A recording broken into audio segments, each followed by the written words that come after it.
Kejadian bab 27.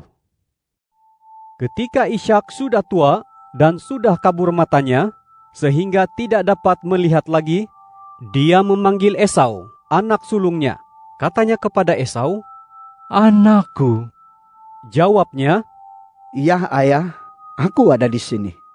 Kata Ishak, "Dengar, aku ini sudah tua. Aku tidak tahu bila hari kematianku. Sekarang, ambillah senjatamu, tabung panahmu dan busurmu. Pergilah ke padang dan dapatkan daging rusa untukku. Masakan aku makanan yang sedap, seperti yang ku gemari, dan bawalah kepadaku, agar aku boleh memakannya, supaya ku mohonkan berkat untukmu sebelum aku mati." Ribka mendengar apa yang dikatakan Ishak kepada Esau, anaknya. Kemudian ketika Esau pergi ke padang, memburu seekor binatang untuk dibawa pulang, berkatalah Ribka kepada Yakub, anaknya, "Ketahuilah, telah kudengar ayahmu berkata kepada Esau abangmu. Katanya, bawalah daging rusa untukku, dan buatkan bagiku makanan yang sedap agar dapat aku makannya, dan mohon berkat bagimu di hadapan Tuhan sebelum aku mati. Maka sekarang anakku, dengarlah kata-kataku, dan lakukanlah apa yang kuperintahkan kepadamu. Pergilah ke tempat ternakan domba kita, dan ambilkanlah aku 2 ekor anak kambing yang baik dari sana.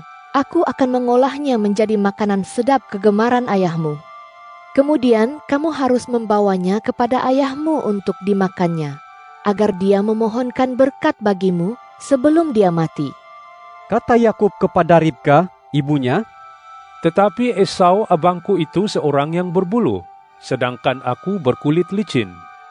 Jangan-jangan ayah akan meraba aku, dan aku akan dianggapnya sebagai seorang penipu, sehingga aku malah mendatangkan kutukan dan bukannya berkat ke atas diriku." Kata ibunya kepadanya, "Akulah yang menanggung kutukanmu itu, anakku. Dengarlah sahaja kata-kataku. Pergilah dan bawakanlah aku anak kambing 2 ekor itu." Maka pergilah Yakub mengambil 2 ekor anak kambing dan membawanya kepada ibunya. Lalu ibunya memasak makanan yang sedap kegemaran ayahnya. Setelah itu, Ribka mengambil pakaian terindah milik Esau, anak sulungnya, yaitu pakaian yang disimpannya di rumah, lalu memakaikannya kepada Yakub, anak bongsunya. Kemudian dibalutnya kedua-dua belah tangan Yakub, serta bahagian lehernya yang licin dengan kulit anak kambing tadi. Selanjutnya, diserahkannyalah makanan yang sedap dan roti yang telah dibuatnya itu kepada Yakub, anaknya. Yakub pun mendatangi ayahnya dan berkata, "Ayah?" Jawab Ishak, "Ya, siapakah kamu, anakku?" Kata Yakub kepada ayahnya, "Aku Esau, anak ayah yang sulung. Aku sudah melakukan seperti yang ayah pesan kepadaku. Bangunlah dan duduklah, makanlah hasil buruanku, supaya ayah dapat memohonkan berkat untukku."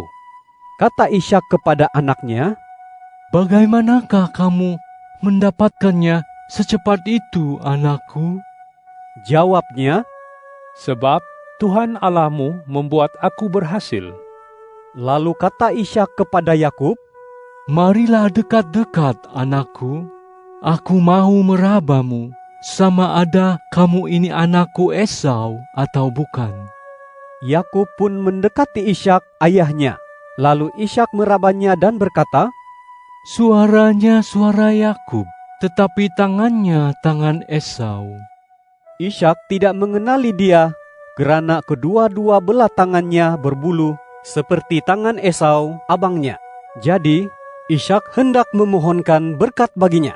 Akan tetapi, dia masih bertanya, "Sungguhkah kamu ini anakku Esau?"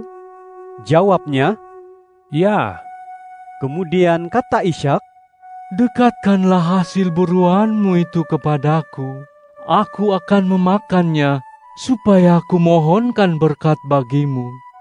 Yakub mendekatkan masakan itu kepada ayahnya, lalu Ishak memakannya. Yakub juga membawakan air anggur untuknya, lalu Ishak pun meminumnya. Setelah itu Ishak, ayahnya, berkata kepadanya, "Kemarilah dan ciumlah aku, anakku." Yakub mendekati dan mencium ayahnya. Ishak mencium bau pakaiannya, lalu memohon berkat baginya. Katanya, "Sesungguhnya bau anakku ini seperti bau padang yang diberkati Tuhan. Kiranya Allah mengurniakan kepadamu ambun dari langit, tempat-tempat yang subur di bumi, serta gandum dan air anggur yang berlimpahan. Semoga bangsa-bangsa takluk kepadamu, dan suku-suku bangsa tunduk kepadamu. Jadilah tuan atas saudara-saudaramu, dan semoga anak-anak ibumu tunduk kepadamu. Terkutuklah orang yang mengutuk kamu, dan diberkatilah orang yang memberkatimu." setelah Ishak selesai memohonkan berkat bagi Yakub, dan baru sahaja Yakub keluar meninggalkan Ishak ayahnya, datanglah Esau abangnya daripada berburu. Dia juga memasak makanan yang sedap, lalu membawanya kepada ayahnya. Katanya kepada ayahnya, Mari ayah, makanlah hasil buruan anakmu, supaya ayah memohonkan berkat bagiku. Tanya Ishak ayahnya kepadanya. "Siapakah kamu?" Jawabnya, Aku anakmu, anak sulungmu Esau. maka gementarlah Ishak kerana sangat terkejut. Katanya, "Siapakah gerangan dia yang tadi mendapatkan daging rusa lalu membawanya kepadaku? Aku telah memakan semuanya sebelum kamu datang, dan aku telah memohonkan berkat baginya. Ya, dialah orang yang diberkati." apabila Esau mendengar kata-kata ayahnya itu, dia menjerit dengan nyaring dan penuh kepiluan. Katanya kepada ayahnya, Mohonkanlah berkat bagiku juga ayah.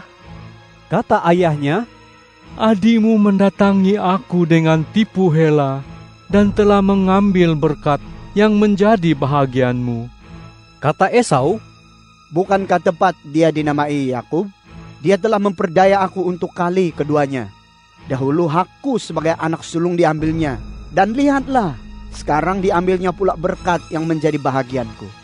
katanya pula, Tidakkah ayah menyimpan berkat lain untukku?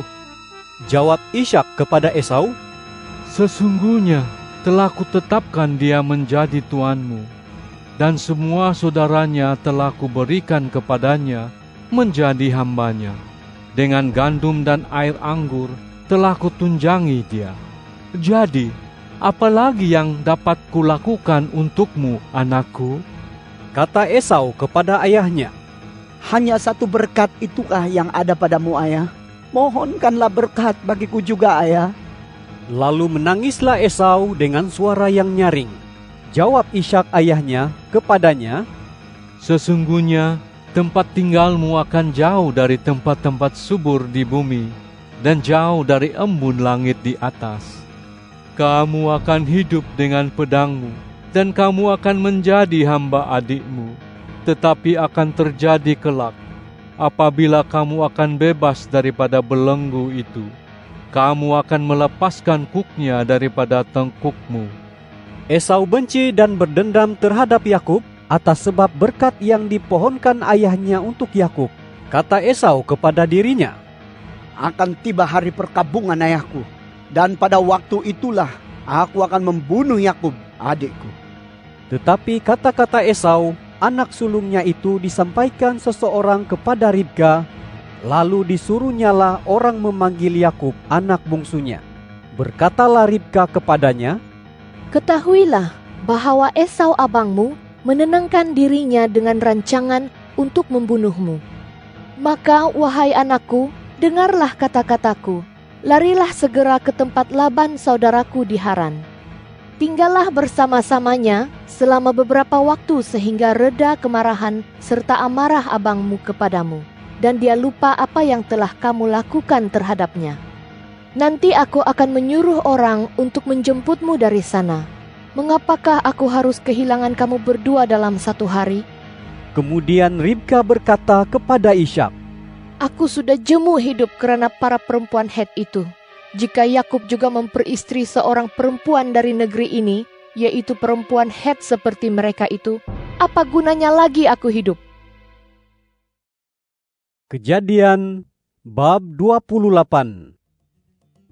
Maka Ishak pun memanggil Yakub, lalu memohonkan keberkatan baginya, serta berpesan kepadanya, "Kamu tidak boleh memperistri mana-mana antara wanita Kanaan.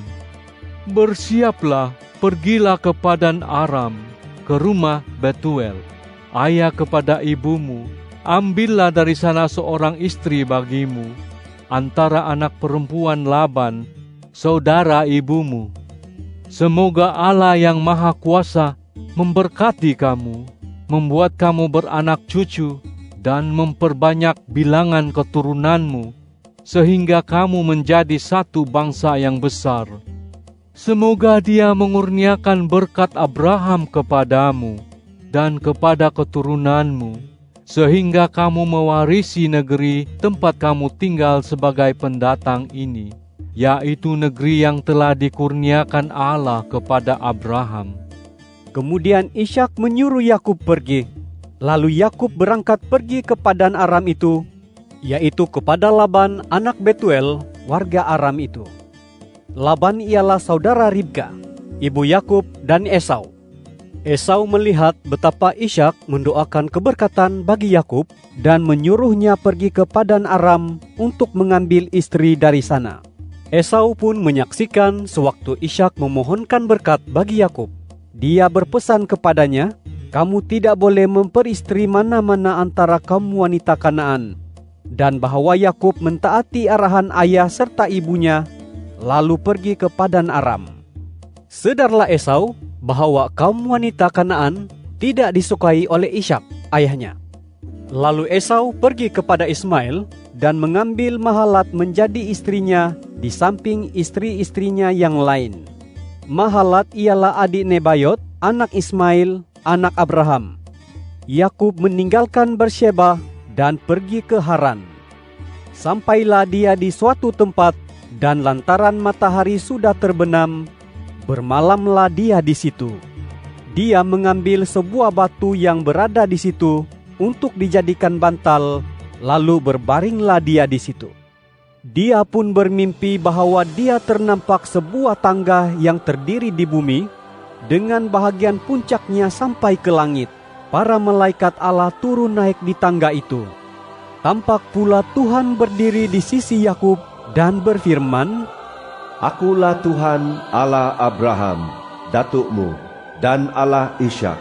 Tanah tempat kamu berbaring ini akan kuberikan kepadamu dan kepada keturunanmu. Keturunanmu akan menjadi begitu ramai sebagaimana debu tanah, dan kamu akan berkembang ke barat, ke timur, ke utara, dan ke selatan. Melalui kamu dan melalui keturunanmu, semua kaum bangsa di bumi akan memperoleh berkat. Sesungguhnya aku menyertai kamu dan akan menjaga kamu kemana-mana pun kamu pergi. Aku akan membawa kamu kembali ke negeri ini, kerana aku tidak akan meninggalkan kamu sampai aku melaksanakan apa yang telah kujanjikan kepadamu." Lalu terjagalah Yakub dari tidurnya. Katanya, "Sesungguhnya Tuhan hadir di tempat ini dan aku tidak mengetahuinya." Dia menjadi takut lalu berkata, "Betapa menggerunkan tempat ini! Ini tidak lain daripada rumah Allah, dan ini pintu gerbang surga." Keesokan harinya, Yakub bangun pagi-pagi. Dia mengambil batu yang dijadikan bantalnya, lalu mendirikannya menjadi sebuah tugu dan menuangkan minyak ke atas tugu itu. Dia menamai tempat itu Betel, biarpun dahulunya kota itu bernama Luz. Kemudian Yakub pun bernazar, katanya, "Jika Allah menyertai aku dan menjaga aku di jalan yang kutempuhi ini, memberikan kepadaku makanan untuk dimakan dan pakaian untuk dipakai, sehingga aku kembali dengan selamat ke rumah ayahku, maka Tuhan akan menjadi Allahku, dan batu yang kudirikan sebagai tugu ini akan menjadi rumah Allah. Aku akan mempersembahkan kepadamu 1/10 daripada segala sesuatu yang kau kurniakan kepadaku. Kejadian bab 29. Maka berangkatlah Yakub meneruskan perjalanannya ke negeri orang di sebelah timur. Dia meninjau keadaan sekeliling, dan terlihat ada sebuah perigi di padang dengan 3 kawanan domba yang berbaring di sisi perigi itu. Dari perigi itulah orang memberikan minum kepada kawanan ternakan mereka. Ada sebuah batu besar yang menutupi mulut perigi itu. Apabila seluruh kawanan ternakan siap terkumpul di sana, barulah para gembala akan menggolekan batu itu daripada mulut perigi, lalu memberikan minum kepada kawanan domba mereka.